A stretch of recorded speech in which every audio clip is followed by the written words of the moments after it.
설경.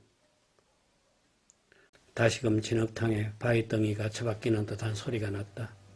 맥없이 토담이 자빠지는 소리 같기도 했다. 대밭 쪽이었다. 댄잎에 얹혔던 눈덩이들이 투두둑 땅바닥으로 떨어져 내리는 소리임은 아이도 진즉 알고 있었다. 밤새 내린 눈이 대까지며 댄잎에 쌓여 왕래나무마저 활처럼 휘게 했다간 아침 햇살을 받아 녹으면서 힘없이 떨어지는 소리다. 드드드득 댄잎들이 깃을 털고 일어나는 소리가 뒤따른다. 어머니는 계속 기침을 했다. 그르컥 그르컥 가슴 바닥에서부터 밀쳐오르는 것 같은 쉼없는 기침이다. 그르크르크르 차마 한 매듭을 짓는 컥 소리를 내지 못해 숨 넘어가듯 자지러지는 기침도 드물지 않았다. 그럴 때마다 어머니는 논요강을 끌어당겨 요강 속에 머리를 쳐넣을 듯한 자세로 전신을 흔들며 가래를 뱉었다. 칵칵 아이는 애써 어머니를 외면했다. 등을 돌리고 고기를 숙인 채 화살로 다듬어 쓰려고 짜게 놓은 뱃살에다 칼집만 바쁘게 했다.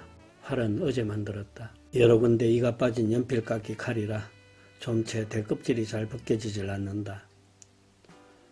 찬물 한 사발만 더 떠오너라. 어머니가 다시 냉수를 청했다. 아이가 헐깃 빈 물사발을 돌아봤다간 이내 시선을 거두며 칼질을 계속했다. 어머니가 아이의 조그만 어깨를 바라보며 금정호청의 소음 이불을 가슴께까지 끌어올렸다. 아이의 칼끝에서 떨어진 대껍질 하나가 또르르 말리면서 방바닥에 굴렀다. 햇살과 눈빛을 한몫받은 창호가 여느 때보다 환했다. 서걱이는 댄잎 소리 따라 잠깐 문풍지가 울었다. 크르크르크르 어머니가 또 쉰 기침을 했다. 크르크르 곧 숨이 끊어질 것만 같다. 기침이 그치질 않는다. 아이의 칼질도 그 기침 소리에 따라 더욱 거칠어졌다. 물 좀 떠오라고 했다. 잠깐 숨을 돌린 어머니가 아까보다 좀 더 언성을 높였다. 맨날 나만 시켜. 이 방에 니 말고 누가 있노? 기침만 하나만 안 되나? 무정한 놈. 어머니가 이내 자지러지는 기침을 했다. 그제야 아이가 대까지와 칼을 놓고 무릎걸음으로 사발로인대로 다가갔다. 방문을 나서면서도 아이는 일부러 사납게 장지문을 열고 쳐다봤다. 어느새 해가 중천에 솟았는데도 마당엔 여전히 흰눈이 거득했다. 사리밥 비탈길에도 장떡대에도 토담 위에도 온통 부시게 햇볕을 튕겨내는 흰눈뿐이었다. 툭투득 간헐적이지만 대밭에선 계속 눈뭉치가 떨어졌다. 여태 눈덩이에 눌려 마당길로 휘어져 있는 대나무들의 모습도 아침녘과 다름이 없었다. 양달의 키 작은 놈부터 먼저 눈을 털고 몸을 일으키는 중이었다. 짝짓기를 한다고 벼슬을 문 채 등짝에 붙었던 수탉을 떨쳐내는 암탉의 모양새 같다고나 할까. 눈이 부시다. 살입 넘어 먼 데까지는 시선을 던질 수 없었다. 사발을 든 아이는 고개를 숙인 채 아침녘에 제가 실겨놓았던 발자국 자리만 골라 디디며 우물로 갔다. 얼음이 깔려있는 우물 언저리가 몹시 미끄럽다. 작은 고드름까지 달려붙어 있는 도래박쥐를 조심조심 끌어올리다가 아이는 사립적으로 눈을 줬다. 뭔가 빠르게 빗살 속으로 스쳐 지나갔다는 느낌 때문이었다. 적설에 쫓겨 산을 내려온 노루구나 토끼일지도 모른다는 생각이 언뜻 들었다. 눈이 내려 더욱 아득해 보이는 살인문 쪽이며 그 옆 지붕 없는 척간으로 가는 땅바닥에는 아직 발자국 하나 새겨져 있지 않았다. 골목까지 나가볼까 하다가 아이는 그만둔다. 자꾸 화가 난다. 길어 올린 두리박물을 사발에다 넘치게 부었다. 손가락이 아릴 정도로 차가운 물의 감촉이다. 금세 손가락 끝에 고드름이 달릴 것 같다. 입안에 손가락을 넣고 호호 불어보았지만 손끝의 매운기는 쉬 가시질 않는다. 엄마가 밉다. 이번 장날에는 꼭 장갑을 사주마 하고선 또 빈손으로 돌아온 엄마다. 어제가 장날이었다. 한 번도 약속을 지킨 적이 없는 엄마다. 그런데 기침만 한다. 물 떠오너라. 군불 한 짐 더 넣어라. 요강 비우고 오너라. 잠도 못 자게 하는 엄마의 기침 소리. 너무 싫다. 아픈 엄마가 밉다. 장갑 하나 사주지 않는 엄마가 더 밉다. 또 닷새를 기다리란다. 밉다. 그때까지도 기침을 사귀지 못하고 있던 어머니가 사발물을 한꺼번에 다 들이켰다. 그 모양도 아이에게 좋게 보이지 않는다. 물 또 넣어라. 또 시킬 텐데 뭐. 어제 그제도 어머니는 기침을 했지만 오늘처럼 이렇게 심하지는 않았다. 몸이 성치 않다고 해서 거동을 못하는 어머니도 아니었다. 그래서 어머니는 어제도 여느 장날 때처럼 참기름을 팔겠다고 심리엄내장에 다녀왔다. 기름병 큰 것 셋을 이고 갔었는데 온전히 2병을 남겨 돌아온 것을 보면 어제 장사가 신통치 못했다는 것은 알 수 있었지만 그렇다고 약속한 장갑 하나 못 살 정도였을까. 아이는 어머니의 속정을 요량할 수 없었다. 약속도 어머니가 먼저 했다. 불쏘시개로 쓸 솔갈비 한 짐을 해오면 장날에 네 장갑을 사주마고. 어머니의 다짐을 믿은 아이는 다리가 땅에 끌리는 어른 지기를 지고 온종일 뒤산 솔밭을 누볐다. 그냥 장에 내다 팔기만 하여도 솔갈비 한 짐에 돈이 얼만데. 그런데도 어머니는 어제 장날에도 지지난 장날에도 장갑을 사오지 않았다.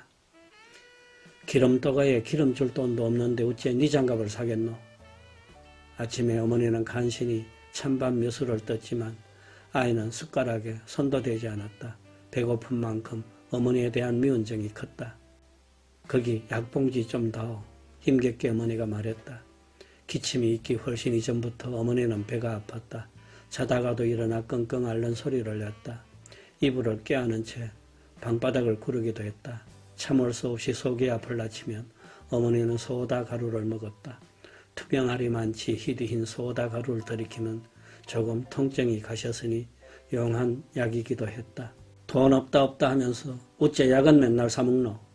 아이가 소다 봉지를 밀쳐주며 볼멘 소리를 냈다.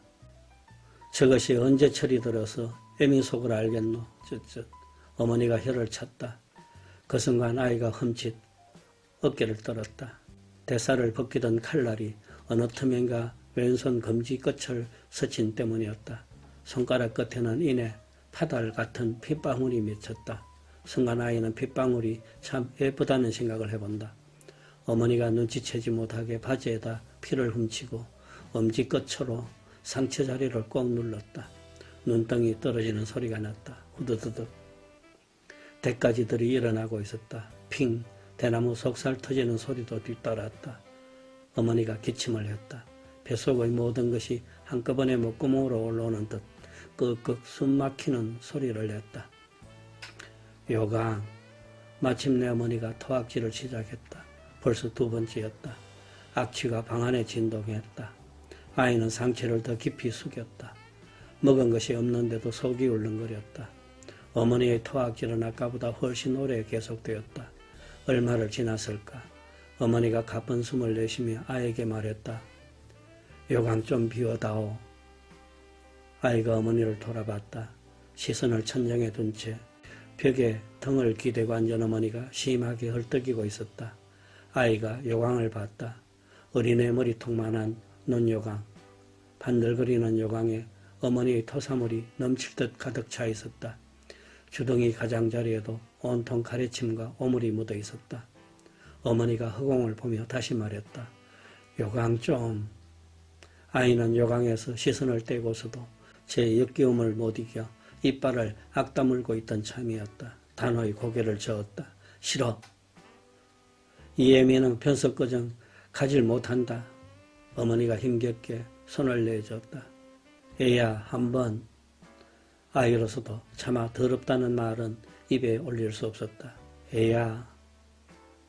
아이가 얼른 제 몸을 돌리며 어머니 앞에 손바닥을 펴 보였다. 나도 칼에 손을 댔단 말이다. 요강 못 든단 말이다. 애야, 네가 이 애미 죽는 꼴 볼락하나? 나도 진짜 아프단 말이다. 피도 막 났단 말이다. 아이는 이제 피가 나오지 않는 손가락이 원망스러웠다. 관둬라. 어머니가 입술을 깨물며 몸을 일으키려 용을 썼다. 잠깐 아이 쪽으로 시선을 보내긴 했지만 노기도 서러움도 묻어있지 않는 냉랭한 낯빛이었다. 밤중에 대밭 뒤산에서 산손님들이 내려오고 그 며칠 뒤에 아버지가 포성에 묶인 채 군인들에게 끌려갔다가 나흘 뒤 홈실 방죽에서 뻣뻣한 송장으로 발견되었을 때도 어머니는 이런 낯빛을 지었던 것 같았다. 어머니가 안간 기운으로 요강을 드는 걸 보고도 아이는 대가지와 연필깎이 칼만 놀렸다. 두 손으로 요강을 받쳐던 어머니가 아이의 등 뒤로 해서 퇴마루로 나섰다. 어머니가 열어젖힌 장지문으로 눈부신 햇살 줄기가 쏟아져 들어왔다. 아이는 무슨 보물 단지기나 하듯이 조심스레 요강을 들고 마루와 대도를 내려서서 위태롭게 마당을 걸어가는 어머니의 뒷모습을 내다보고 있었다. 무량한 비살들이 어머니를 인도하고 있다는 느낌이었다. 눈부신 비살의 공격에 맥없이 흔들리는 어머니의 걸음걸이 따라 아직 그 무엇도 자취를 남기지 않은 눈 위에 찍히는 고르지 못한 발자국도 아이는 보았다.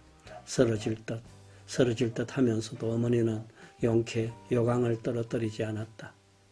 어머니한테서 시선을 떼고 아이는 다시 대사를 벗겼다. 갑자기 까닭을 알 수 없기 시리 코끝이 메워졌지만 훅하니 콧물을 들이키며 그 매운 기운을 지웠다. 장갑도 안 사주고 엄마만 아픈가? 나도 진짜 아프단 말이다. 아무것도 안 먹었단 말이다. 아이는 아직도 제가 억울하다고 여겼다. 다시 눈덩이 떨어지는 소리, 대가지들의 몸떠는 소리가 났다. 조금 있다가 얼어 죽은 까치가 없나 대밭을 뒤져봐야지. 화살만 넉넉하다면 토끼를 잡으러 갈 수도 있는데. 아이는 비로소 칼질을 멈췄다. 하마 돌아올 때가 되었는데도 어머니의 기척이 없었다. 엄마, 마당을 내다봤다. 여전한 빛의 폭격, 부셔 제대로 눈을 뜰 수 없었다. 그 눈부심 가운데도 아이는 포탄 탄피처럼 반짝 눈밭에서 빛나고 있는 논요강을 먼저 봤다. 참 신기하다는 생각도 찰나에 지나지 않았다. 육신 자체가 눈무더기에 있냐 그렇듯 눈 위에 엎어져 있는 어머니의 모습을 뒤늦게 보았기 때문이었다. 탄피처럼 빛나던 논요강을 사내가 그 예전 산골에서 다시 본 것은 그로부터 30해가 지나서였다. 오두막집도 대밭도 흔적을 남기지 않은 산자락의 밭고랑 한가운데서 사내는 엽총의 장전을 새로 했다. 동료 박 사장이 이끄는 몰입꾼들의 함성이 황량한 산야를 흔들고 있었다.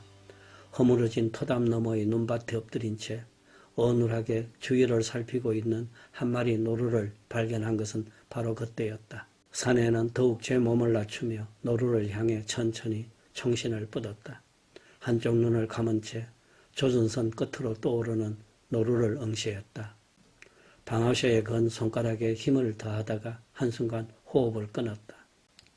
백설 가운데 앉은 표적이 어머니가 떨어뜨린 예전의 그 논요강이란 생각도 문득 그 순간에 가졌다. 방아쇠를 당겼다. 소설가 최학 교수가 주관하는 이 채널은 현대소설의 올바른 이해와 소설 쓰기의 방법을 제시하는 고품격의 문학 채널을 지향합니다. 많은 구독 바랍니다.